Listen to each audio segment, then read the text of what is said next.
Vivir en Galápagos tiene sus privilegios, pero también sus vulnerabilidades, como el desabastecimiento. El sector turístico de las Islas Encantadas representa el 85% de ingresos para la economía local, pero con estas complicaciones todo se ve afectado, Lenin. Sí, Andrea, y es que además esta temporada es la de mayor movimiento para las islas por el turismo local de la región sierra sobre todo, pero también el turismo internacional que no deja de llegar desde Europa y desde Estados Unidos. Le damos la bienvenida a Alex Villacrés, ex subsecretario de Puertos, docente de la UES. Buenos días, Alex, bienvenido a Contacto Directo. Buenos días, Lenin. Gracias por la invitación. ¿Cómo es posible que la joya de la corona del turismo ecuatoriano, del turismo sudamericano, tenga problemas tan básicos como el abastecimiento de víveres, de insumos médicos, de materiales de construcción? ¿Quién es el responsable de ello? Y se lo pregunto pensando en que este es un problema que cada cierto tiempo se repite. Sí, bueno, los problemas que se dan en Galápagos con el desabastecimiento actualmente se deben al daño de la máquina accidental, de la máquina del buque Isla de la Plata. En el transporte marítimo el problema que hay es que se necesitan pocos buques para transportar los aproximadamente 6.000 toneladas métricas mensuales que necesitan las islas. Y se opera al límite, entonces cualquier daño, cualquier eventualidad con uno de los buques nos pone en crisis. Pero no existe plan de contingencia. No existe plan de contingencia, los armadores de los buques habitualmente han sido diferentes. Yo vengo haciendo seguimiento de este tema desde el año 2013, entonces no hay plan de contingencia, o sea, el sistema no tiene redundancia.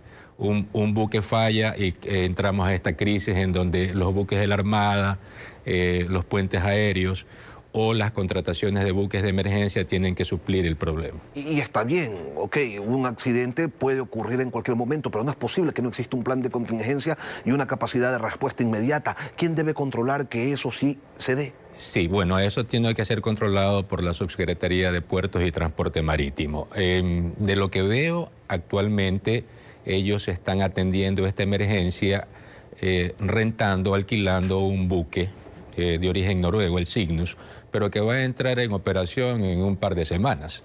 Sí, lo han hecho relativamente rápido, conociendo todas las dificultades que hay para operar en el sector público.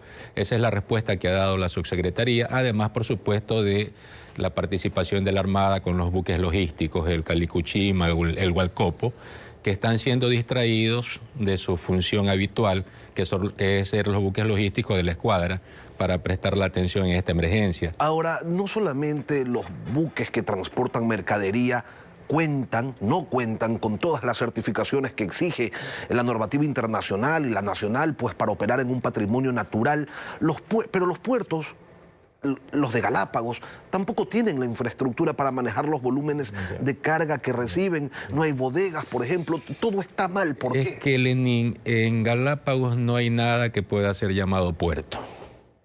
Lo que hay en Galápagos son... o sea, son islas. Son islas con bahías o con canales en donde los buques llegan, anclan y la carga en contenedores ahora es bajada a una barcaza sobre la cual hay un camión que recibe el contenedor. La barcaza es la que llega a la orilla, en donde en una rampa sale el camión, el contenedor es puesto en un patio temporalmente hasta que el propietario va a retirarlo. O sea, todo artesanal, todo primitivo. Los buques en Galápagos, los buques que transportan, digamos, este tipo de productos comerciales de consumo humano, ¿no? Sí, porque el manejo del petróleo y el combustible es otro. Gracias. Sí. Esos buques no tienen pues un muelle donde realmente amarrar, atracar para bajar. Se debería construir un puerto concentrador. Hay estudios que se han realizado en el canal de Itabaca, que es el canal que separa la isla de Santa Cruz con la pequeña isla de Baltra. Y que allí se descargue todo. Y que allí se descargue todo. O sea, los buques no tienen que distraerse yendo de Guayaquil primero a San Cristóbal, después a Santa Cruz, después ocasionalmente a la Isabela y más ocasionalmente a la Floriana, sino descargando todo en un puerto concentrador en Canal de Itabaca y después con embarcaciones menores se distribuyen al resto de las islas. Esa es la solución para esta problemática, pero no se la aplica. El concepto de cuidado del medio ambiente interfiere de alguna manera con con la construcción, pues, de un puerto que se pueda llamar puerto. No, no. El canal de Itavaca, de hecho, ya es utilizado para hacer el fondeo de los buques cuando llegan a abastecer a Santa Cruz y a Baltra. Sí, ya es utilizado de esa manera. Y es un sitio de aguas tranquilas que además es utilizado por las embarcaciones. Hay el pequeño ferry que trae a los turistas y pasajeros del aeropuerto a la Santa Cruz. O sea, ya hay un impacto ambiental por uso humano allí. Ahora, es importante tener un puerto y tener bodegas porque allí se podrían almacenar los productos que luego se distribuyen a todas las islas y no estar viviendo al día. En efecto. O sea, como se hace en el continente, en los puertos continentales se hace lo que usted acaba de expresar. Pero Galápagos siendo, como usted lo dijo al inicio, incluso un sitio más importante para el Ecuador que el resto del continente, por la trascendencia de las islas, las visitas internacionales, son patrimonio, su biota que es única, no cuenta con una operación portuaria similar a la que tenemos normalmente en el continente. Y además existen operaciones que son sumamente riesgosas, por ejemplo, el del traslado de las bombonas de gas que se está realizando hoy en el Baikal y Cuchima, y resulta que ese barco pues no tiene las condiciones, es un barco de guerra para realizar ese tipo de trabajo, y ningún barco privado cuenta con los permisos necesarios para hacer el traslado de ese tipo de carga. ¿Por qué razón en cosas que se evidencian tan básicas no se cumple con la normativa, no se tienen cuidados? Ese es un tema que no es reciente, ese es un tema que tiene muchos años. La ocurrencia de accidentes en los buques que transportan carga a Galápagos ha sido relativamente frecuente hasta el año 2017, 2018. Después de ese año no habíamos tenido un accidente como el actual por algunos años, pero si no hay el puerto concentrador, si no hay la redundancia, o sea, si no hay la previsión de decir necesitamos un buque más para el caso de que exista un varamiento, un accidente, un daño en los equipos o las máquinas, pues vamos a tener esta situación, pues después de unos años. Usted sabe que los accidentes no son predecibles. Alex, esa falta de permisos y de gestión para que ingresen nuevos buques, ¿se lo debe traducir como que alguien le está cuidando el negocio a alguien? Pero es que el negocio de la logística de carga a Galápagos tiene múltiples actores. Para empezar, la misma población en las islas, los comerciantes, ellos tienen sus contactos acá en el continente y le compran a quien quieren. O sea, es un libre mercado lo que existe. Luego el tema también del manejo de la carga acá, ya en Guayaquil específicamente. Hay el tema del transporte a Portugal, el tema de los distintos armadores para los buques, y el tema también allá en las islas del manejo de la carga. Entonces son distintos actores que viven de esta actividad. Pero si solo hay dos buques, pues entonces los cupos son limitados y entonces empiezan a darse ya los muñequeos. Dos buques grandes, cosas. Dos buques grandes relativamente hablando, porque en Galápagos buques grandes no pueden operar por las condiciones limitadas que tenemos de profundidades en las bahías, en las islas y en los canales, sí.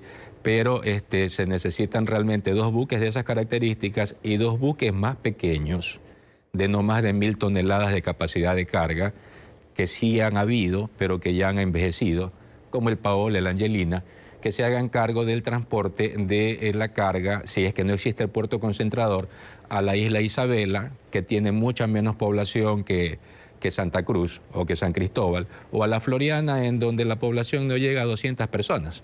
En pocos pasos, ¿cuál sería la solución definitiva para que este tipo de situaciones, Alex, ya no vuelvan a ocurrir? Ya, ok. Puerto concentrador en Galápagos. Uno. La construcción de un muelle en Portugal, aquí en Guayaquil, o sea, en Extinsa, ¿sí? Y un operador logístico total, que se haga cargo de toda la cadena. Eso lo digo porque hace pocos años hicimos estudios contratados por el sector privado que querían saber si la concesión del manejo de carga a Galápagos era rentable, ¿sí? Solamente es rentable si el concesionario se hace cargo de toda la cadena logística. Si se hace cargo solamente del transporte por vía marítima, no. Ok, y es rentable hoy porque solo existen dos barcos.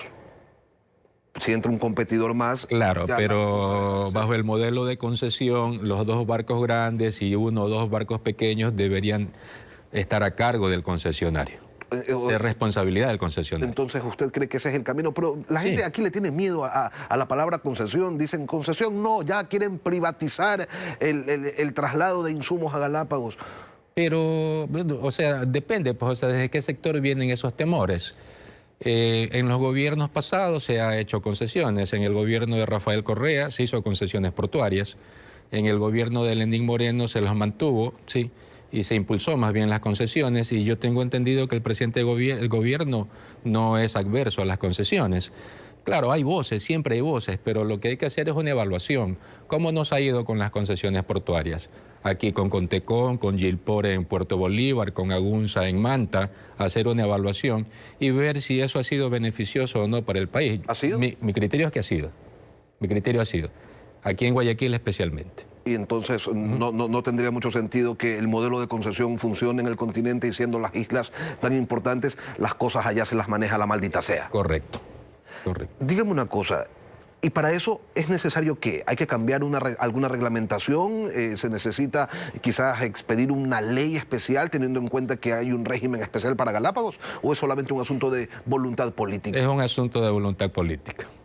Es una decisión presidencial. Es una decisión presidencial, sí. Mire, nosotros concesionamos los terminales del puerto de Guayaquil, ¿no? De contenedores y de carga general. Lo que dijo el doctor Rafael Correa cuando era presidente al inicio de su mandato es 2 cosas. Quiero saber que esto se haya hecho legalmente y que sea beneficioso para el país. Fueron las 2 condiciones. Alex Villacrés, ex subsecretario de Puertos y de Transporte Marítimo, gracias por acompañarnos hoy aquí en Contacto Directo.